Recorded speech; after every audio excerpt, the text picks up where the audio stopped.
شعيرة الكلاب شعيرة شيعية تشبه بكل غريب وعجيب.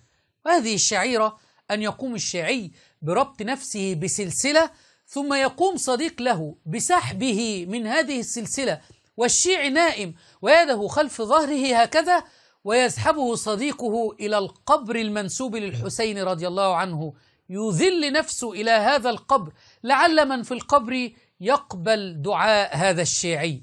ولكن هذه الشعيرة جمعت بين شعيرة الكلاب وشعيرة الزواحف من ربط بالسلسلة وزحف على البطون.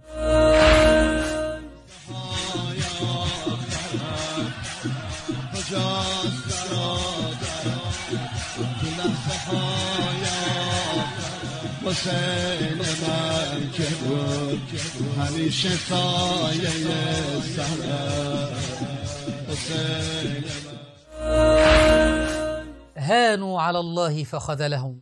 علمتم من المتمسك حقا بآل البيت يا شيعة؟ شعائر حسينية أم وساوس شيطانية؟